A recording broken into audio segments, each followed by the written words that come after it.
Hi friends, ಎಲ್ಲರಿಗೂ ನಮಸ್ಕಾರ. ನಂದಿನಿ ಕಿಚನ್ಗೆ ಸ್ವಾಗತ. ಬಿಸಿಬೇಳೆ ಭಾತನ ತುಂಬ ಈಸಿಯಾಗಿ ಕುಕ್ಕರಲ್ಲಿ ಹೇಗೆ ಮಾಡ್ಕೊಳ್ಳೋದು ಅಂತ ತೋರಿಸ್ಕೊಡ್ತೀನಿ. ಮೊದಲಿಗೆ ನಾನು ಒಂದು ಗ್ಲಾಸ್ ಅಕ್ಕಿಯನ್ನು ಹಾಕ್ಕೊಂಡಿದ್ದೀನಿ ಮತ್ತು ಚಿಕ್ಕ ಕಪ್ಪಲ್ಲಿ ನಾನು ಅರ್ಧ ಕಪ್ ತೊಗರಿಬೇಳೆ ಮತ್ತು ಅರ್ಧ ಕಪ್ ಹೆಸರುಬೇಳೆಯನ್ನು ಹಾಕ್ಕೊಳ್ತಾ ಇದ್ದೀನಿ.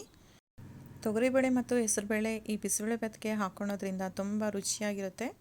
ಮಿಸ್ ಮಾಡದೆ ಇದನ್ನು ಹಾಕ್ಕೋಬೇಕು. ಈ ಮೂರು ಪದಾರ್ಥಗಳು ಹಾಕ್ಕೊಂಡ್ಮೇಲೆ ನಾವು ಇದನ್ನು 2 ರಿಂದ 3 ಬಾರಿ ಚೆನ್ನಾಗಿ ತೊಳ್ಕೊಬೇಕು.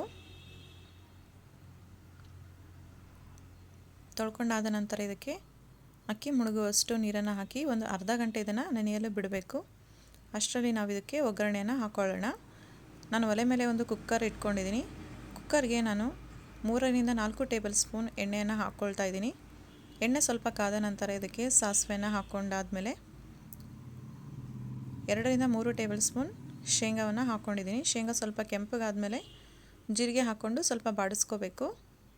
ಇದಕ್ಕೆ ನಾನು 2 ರಿಂದ 3 ಕಡ್ಡಿ ಕರಿಬೇವನ್ನು ಹಾಕ್ಕೊಳ್ತಾ ಇದ್ದೀನಿ ಮತ್ತು ಸಣ್ಣದಾಗಿ ಹೆಚ್ಚಿಟ್ಕೊಂಡಿರುವಂತಹ ಉಳ್ಳಾಗಡ್ಡೆ ಮತ್ತು ಕ್ಯಾರೆಟ್ನ ಹಾಕ್ಕೊಂಡು ಇದನ್ನು ಹೈ ಫ್ಲೇಮಲ್ಲಿ ಚೆನ್ನಾಗಿ ಒಂದು 2-3 ನಿಮಿಷ ಇದನ್ನು ಬಾಡಿಸ್ಕೋಬೇಕು. ನಾವು ಇದಕ್ಕೆ ನಮಗೆ ಇಷ್ಟವಾದ ತರಕಾರಿಗಳನ್ನೆಲ್ಲ ಹಾಕ್ಕೊಂಡು ಮಾಡ್ಕೋಬಹುದು. ಇದಕ್ಕೆ 2 ರಿಂದ 3 ಕ್ಯಾಪ್ಸಿಕಮ್ನ ಹಾಕ್ಕೊಳ್ತಾ ಇದ್ದೀನಿ ಸಣ್ಣದಾಗಿ ಹೆಚ್ಚಿಟ್ಕೊಂಡು. ಮತ್ತು ಇದಕ್ಕೆ ನಾನು ಮೊಳಕೆ ಬಂದಿರುವ ಹೆಸರು ಕಾಳನ್ನು ಹಾಕ್ಕೊಳ್ತಾ ಇದ್ದೀನಿ ಮತ್ತು ಅರ್ಧ ಬೌಲ್ ನಾನು ಇದಕ್ಕೆ ಒಣ ಬಟಾಣಿನ ನಾನು ರಾತ್ರಿ ಎಲ್ಲ ನೆನೆಸ್ಕೊಂಡು ಬೆಳಗ್ಗೆ ನಾನು 2 ರಿಂದ 3 ಬಾರಿ ವಿಜಿಲ್ ಕೂಗಿಸ್ಕೊಂಡು ಇದಕ್ಕೆ ಹಾಕ್ಕೊಳ್ತಾ ಇದ್ದೀನಿ. ಮತ್ತು ಅರ್ಧ ಟೇಬಲ್ ಸ್ಪೂನ್ ಅರಿಶಿನ ಮತ್ತು 1/4 ಟೇಬಲ್ ಸ್ಪೂನ್ ನಾನು ಇದಕ್ಕೆ ಬೆಳ್ಳುಳ್ಳಿ ಶುಂಠಿ ಪೇಸ್ಟನ್ನು ಹಾಕ್ಕೊಳ್ತಾ ಇದ್ದೀನಿ. ಇದನ್ನೆಲ್ಲ ಚೆನ್ನಾಗಿ ನಾವು ಫ್ರೈ ಮಾಡ್ಕೊಂಡು ಆದಮೇಲೆ ಇದಕ್ಕೆ 2 ಮೀಡಿಯಮ್ ಸೈಜ್ ಟೊಮೆಟೊವನ್ನು ಚಿಕ್ಕ ಚಿಕ್ಕದಾಗಿ ಕಟ್ ಮಾಡಿಕೊಂಡು ಹಾಕ್ಕೊಂಡಿದ್ದೀನಿ. ಇದನ್ನು ಎಣ್ಣೆಯಲ್ಲಿ ಒಂದು 2-3 ನಿಮಿಷ ಇದನ್ನು ಹೈ ಫ್ಲೇಮಲ್ಲಿ ನಾವು ಬಾಡಿಸ್ಕೋಬೇಕು. ಇದಾದಮೇಲೆ ನಾನು ಖಾರಕ್ಕೆ 1 ಟೇಬಲ್ ಸ್ಪೂನ್ ಖಾರವನ್ನು ಹಾಕ್ಕೊಳ್ತಾ ಇದ್ದೀನಿ. ನೀವು ಖಾರ ಹೆಚ್ಚಾಗಿ ತಿನ್ನೋರಾಗಿದ್ದರೆ ಇನ್ನೂ ಒಂದು ಅರ್ಧ ಟೇಬಲ್ ಸ್ಪೂನ್ ಜಾಸ್ತಿ ಹಾಕ್ಕೋಬೋದು. ಮತ್ತು ಇದಕ್ಕೆ ನಾನು 1 ಪ್ಯಾಕೆಟ್ ಬಿಸಿಬೇಳೆಭಾತ್ ಪೌಡರ್ನ ಹಾಕ್ಕೊಳ್ತಾ ಇದ್ದೀನಿ. ಚಿಕ್ಕ ಪ್ಯಾಕೆಟ್ ಇದು ಸುಮಾರು 2 ಟೇಬಲ್ ಸ್ಪೂನ್ ಇರಬಹುದು. ಇದನ್ನು ಹಾಕ್ಕೊಂಡ್ಮೇಲೆ ಚೆನ್ನಾಗಿ ಫ್ರೈ ಮಾಡ್ಕೋಬೇಕು 1-2 ಸೆಕೆಂಡ್. ನಾವು ಹಾಕ್ಕೊಂಡಿರುವ ಖಾರ ಮತ್ತು ಬಿಸಿಬೇಳೆಭಾತ್ ಪೌಡರ್ ಎಲ್ಲ ಕಾಯಿಪಲ್ಯಗೆ ಇದು ಹಿಡ್ಕೋಬೇಕು. ಹಾಗೆ ನಾವು ಇದನ್ನು ಮಿಕ್ಸ್ ಮಾಡ್ಕೋಬೇಕು. ಈಗ ನೆನೆಸಿಟ್ಕೊಂಡಿರುವಂತಹ ಅಕ್ಕಿ ಬೇಳೆ ಇದನ್ನು ನೀರನ್ನು ಚೆಲ್ಕೊಂಡು ಇವಾಗ ಒಗ್ಗರಣೆಗೆ ಹಾಕ್ಕೊಳ್ತಾ ಇದ್ದೀನಿ. ಹಾಕ್ಕೊಂಡ್ಮೇಲೆ ಇದನ್ನು ನಾವು ನಿಧಾನವಾಗಿ ಮಿಕ್ಸ್ ಮಾಡ್ಕೋಬೇಕು.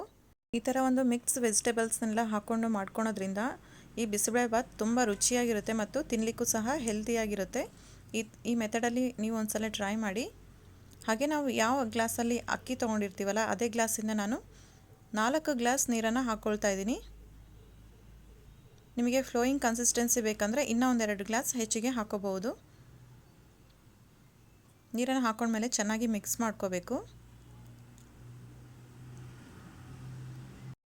ಇದಕ್ಕೆ ನಾನು 1 ನಿಂಬೆಹಣ್ಣಿನ ಗಾತ್ರದ ಹುಣಸೆಹಣ್ಣು ಚೆನ್ನಾಗಿ ನೆನೆಸಿಟ್ಕೊಂಡು ಅದರ ರಸವನ್ನು ಹಾಕ್ಕೊಳ್ತಾ ಇದ್ದೀನಿ ಮತ್ತು ರುಚಿಗೆ ತಕ್ಕಷ್ಟು ಉಪ್ಪನ್ನು ಹಾಕ್ಕೊಂಡು ಒಗ್ಗರಣೆನ ಚೆನ್ನಾಗಿ ಮಿಕ್ಸ್ ಮಾಡ್ಕೋಬೇಕು.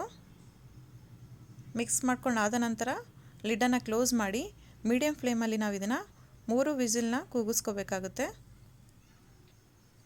ಈಗ ವಿಸಿಲೆಲ್ಲ ಹೋದ್ಮೇಲೆ ನಾನು ಓಪನ್ ಮಾಡಿ ತೋರಿಸ್ತೀನಿ ಹೇಗಾಗಿದೆ ಅಂತ. ನೋಡಿ, ಈ ಹದದಲ್ಲಿ ಬಿಸಿಬೇಳೆಭಾತ್ ರೆಡಿ ಆಗಿದೆ. ಇದು ಸ್ವಲ್ಪ ಗಟ್ಟಿ ಅಂತ ಅನ್ನಿಸ್ತಾ ಇದೆ. ಅದಕ್ಕೆ ನಾನು ಸ್ವಲ್ಪ ಇನ್ನೊಂದು 2 ಗ್ಲಾಸ್ ಬಿಸಿನೀರನ್ನು ಬಿಸಿ ಮಾಡ್ಕೊಂಡು ಇದಕ್ಕೆ ಹಾಕ್ಕೊಳ್ತೀನಿ. ನೀವು ಇಷ್ಟಕ್ಕೆ ಸಾಕು ಅಂತಂದರೆ ಇಷ್ಟಕ್ಕೆ ನಾವು ಬಿಟ್ಕೋಬೋದು. ಇಲ್ಲಾಂದರೆ ನಮಗೆ ಫ್ಲೋಯಿಂಗ್ ಕನ್ಸಿಸ್ಟೆನ್ಸಿ ಇರಬೇಕು ಅಂತಂದರೆ ಇನ್ನೊಂದು ಸ್ವಲ್ಪ ನೀರನ್ನು ಕಾಸ್ಕೊಂಡು ಇದಕ್ಕೆ ಹಾಕ್ಕೋಬೋದು. ಉಪ್ಪನ್ನು ನೋಡಿ, ಉಪ್ಪು ಕಡಿಮೆ ಹಾಕಿದರೆ ಈ ಸ್ಟೇಜಲ್ಲಿ ಉಪ್ಪನ್ನು ಹಾಕ್ಕೊಂಡು ಮಿಕ್ಸ್ ಮಾಡ್ಕೊಳ್ಳಿ. ಈಗ ತುಂಬ ರುಚಿಕರವಾಗಿರುವಂತಹ ಬಿಸಿಬೇಳೆಭಾತ್ ರೆಡಿ ಆಗಿದೆ. ಈ ವಿಡಿಯೋ ನಿಮಗೆ ಇಷ್ಟ ಆದರೆ ಒಂದು ಲೈಕ್ ಮಾಡಿ, ಶೇರ್ ಮಾಡಿ ಮತ್ತು ಸಬ್ಸ್ಕ್ರೈಬ್ ಮಾಡ್ಕೊಳ್ಳಿ. Thank you for watching.